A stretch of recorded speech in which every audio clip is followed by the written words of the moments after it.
கர்த்தர் ஆசீர்வதிக்க போறார். ஹல்லேலூயா, ஹல்லேலூயா. கொடுங்கள், அப்பொழுது உங்களுக்கு கொடுக்கப்படும். எந்த அளவினால் அளக்கிறீர்களோ அந்த அளவினால் உங்களுக்கு வழங்கப்படும். ஹல்லேலூயா, ஹல்லேலூயா, ஹல்லேலூயா, ஹல்லேலூயா, ஹல்லேலூயா, ஹல்லேலூயா. அந்த ஏழை விதவை 2 காசு தான் போட்டான்.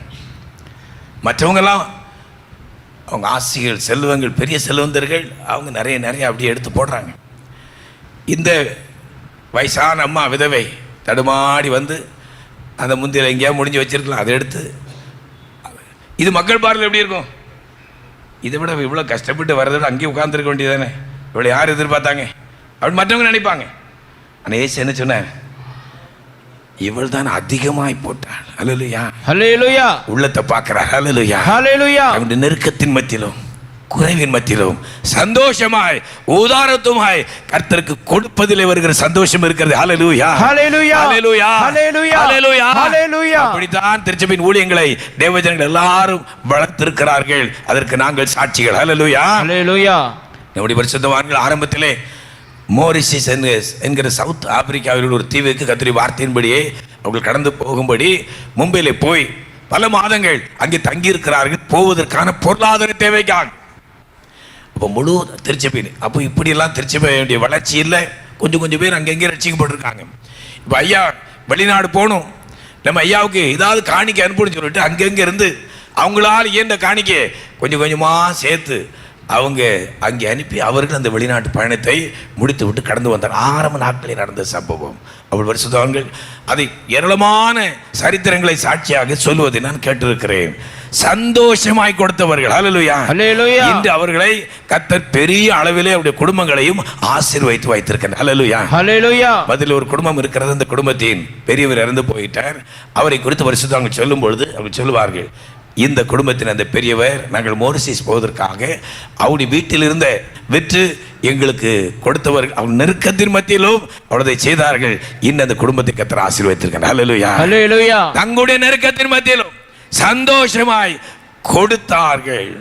கர்த்தருக்காக கொடுக்கும் பொழுது சந்தோஷம். ஹல்லேலூயா, ஹல்லேலூயா. எப்பெல்லாம் சந்தோஷம், ரட்சிக்கப்படும் பொழுது சந்தோஷம், அந்யோன்ய ஐக்கியமா இருக்கும் பொழுது சந்தோஷம், கேட்டு பெற்றுக்கொள்ளும் பொழுது சந்தோஷம். ஹல்லேலூயா, ஹல்லேலூயா. அதே மாதிரி கர்த்தருக்கு கொடுக்கும் பொழுதும் நாம் சந்தோஷமாய் கொடுப்போம் என்றால் நிச்சயமாக அமுக்கி குலுக்கி சரிந்து விழும்படி நன்றாய் அளந்து உங்கள் மடியிலே போடுவார்கள் என்ற வார்த்தை நம்முடைய வாழ்க்கையில நிறைவேறும். ஹல்லேலூயா, ஹல்லேலூயா, ஹல்லேலூயா, ஹல்லேலூயா. குறைவுகளெல்லாம் கர்த்தர் நிறைவாக்குவார். ஹல்லேலூயா, ஹல்லேலூயா. இந்த வட்டாரத்திலே இவ்வளவு திருப்பணிகள் நிறைவேறி இருக்கிறது என்றால் எல்லா தேவ ஜனங்களுடைய உற்சாகமான, ஊக்கமான, உதாரத்துவமான, தங்களுடைய தகுதிக்கும் அதிகமான நன்கொடைகள் என்பதை நான் கர்த்தருடைய சன்னதியிலே மனப்பூர்வமாய் அறிவிக்கிறேன். அந்த பிள்ளைகள் எல்லாரும் கர்த்தர் ஆசீர்வதிப்பார். ஹல்லேலூயா, ஹல்லேலூயா, ஹல்லேலூயா, ஹல்லேலூயா.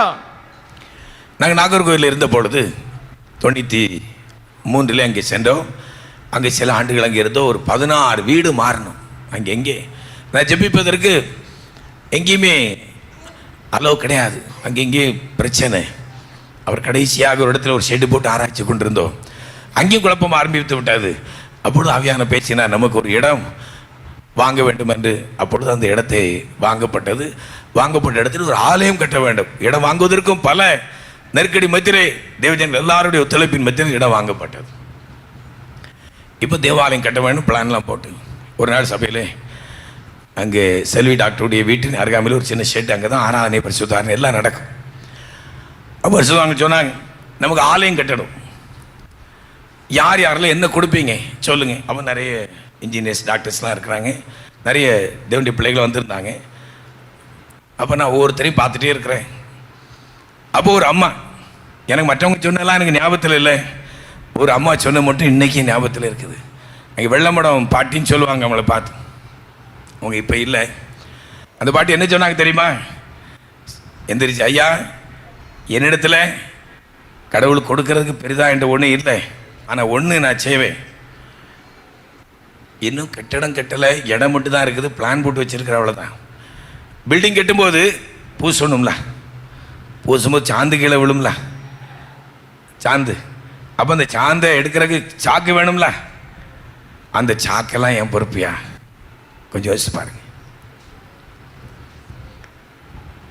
பரிசுத்தவான் கண்ணீரோடு கூட அந்த வார்த்தையை ஏற்றுக்கொண்டு சொன்னாங்க, இந்த அம்மாவுக்கு விசுவாசம் வந்தாச்சு, பில்டிங் கட்டியாச்சு, கட்டி பூசியாச்சு, பூச்சிமா நடந்துட்டு இருக்கு. ஹல்லேலூயா. ஹalleluya. நீ விசுவாசித்தால் தேவனுடைய மகிமையை ஹல்லேலூயா. காண்பாய். ஹalleluya. நம் கர்த்தருக்காக, கர்த்தர் ஊழியங்களுக்காக, தேவ ஜனங்களுக்காக, திக்கற்ற அருமையான இளை பிள்ளைகளுக்காக கர்த்தர் நாமத்தினாலே நீங்கள் எதை செய்தீர்களோ அது நீங்களும் உங்களுடைய சந்ததிகளும் நிச்சயமாக அனுபவிப்பீர்கள். ஹல்லேலூயா. ஹalleluya. அந்த நாள் வருகிறது. ஹல்லேலூயா. ஹalleluya. ஹல்லேலூயா. ஹalleluya. அதனால் உருவாகிற சந்தோஷம். ஹல்லேலூயா. ஹalleluya.